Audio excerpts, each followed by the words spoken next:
Assalamualaikum warahmatullahi wabarakatuh. Selamat siang, salam sejahtera untuk kita semua. Praktikum struktur hewan bertujuan untuk memperkaya ilmu pengetahuan morfologi, anatomi, serta teknik bedah hewan. Hewan uji yang digunakan merupakan hewan yang mudah didapat, ekonomis, tidak berbahaya, serta tidak termasuk ke dalam hewan yang dilindungi. Teknik bedah hewan ini juga dapat digunakan dalam pembelajaran biologi tingkat sekolah. Alat yang digunakan pada section kali ini adalah jas lab, gunting bedah, runcing tumpul, jarum pentul atau sejenisnya, pinset, dan baki bedah. Kemudian, bahan yang digunakan kali ini adalah ikan mas, Cyprinus carpio, dari kelas Osteichthyes, dan ikan hiu, Carcharinus sp, dari perwakilan kelas Chondrichthyes.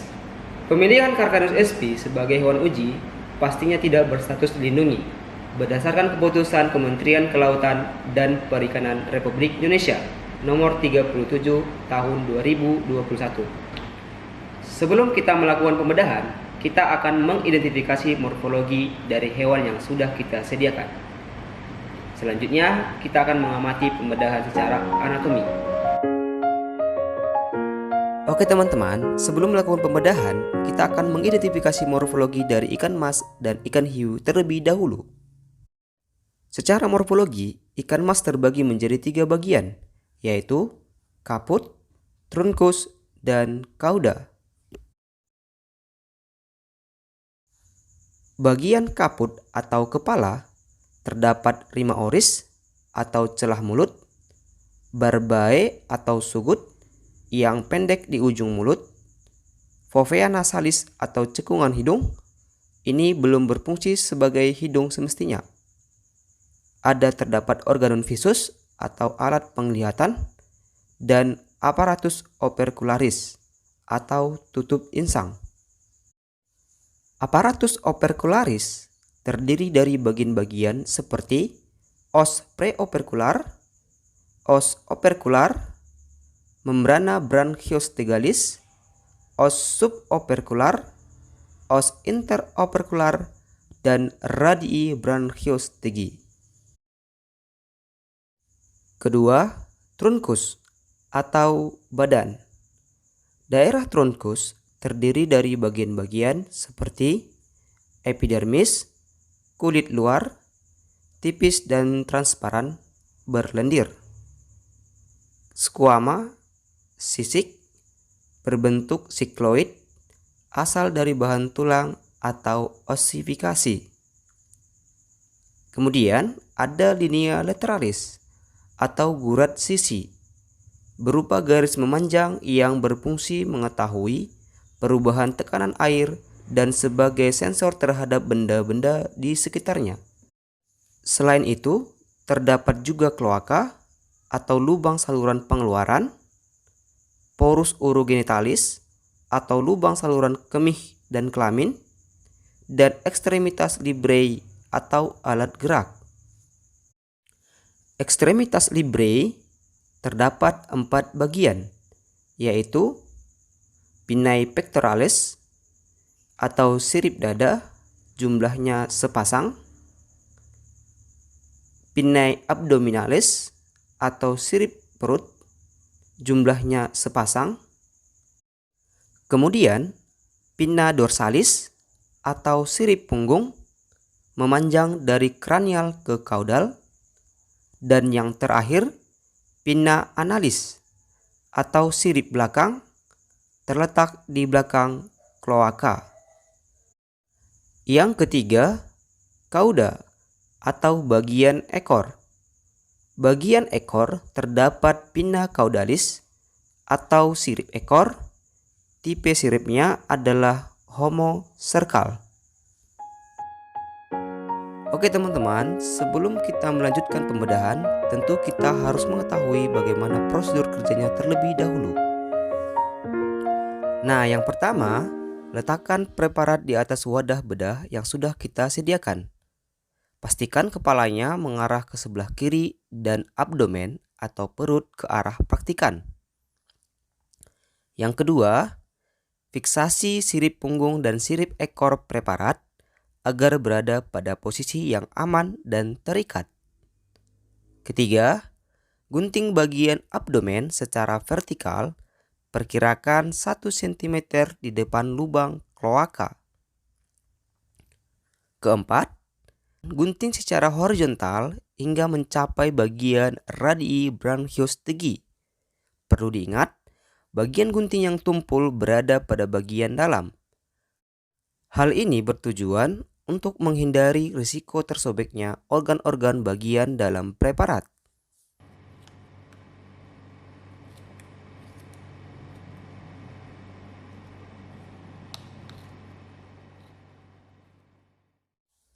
Lima, dari lubang yang sama, gunting bagian ventral melengkung ke arah linea lateralis hingga ke arah kranial mencapai bagian operculum.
Enam, singkirkan bagian muskular atau otot yang telah digunting.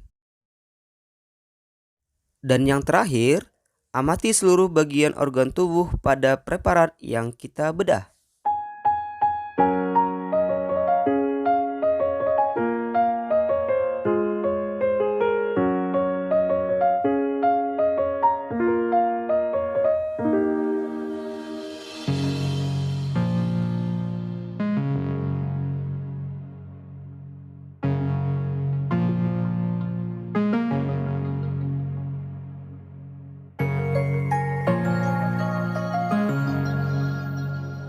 Lakukanlah penguraian secara hati-hati agar bagian ventriculus, intestinum, vesica vilea, dan limfa tidak mengalami kerusakan.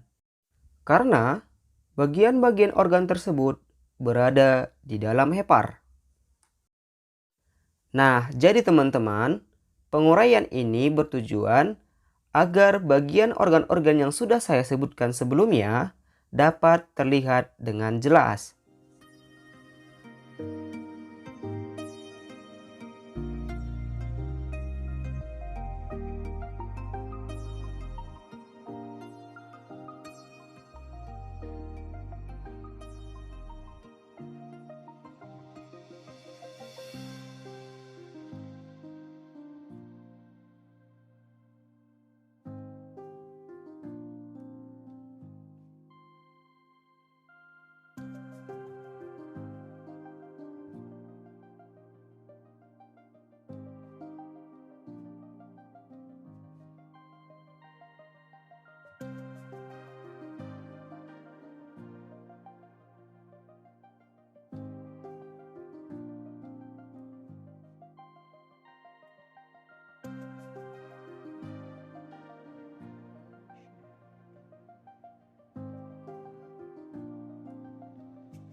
Kemudian, mengamati organ-organ jantung atau kor, hati atau hepar, kantung empedu atau vesika velea, gelembung renang atau vesika notataria atau pneumatosis, gonad, ini merupakan bentuk gonad jantan yang muda, dan yang ini bentuk gonad jantan dewasa, dan yang terakhir bentuk gonad betina yang dewasa. Ventriculus, intestinum, ginjal atau ren,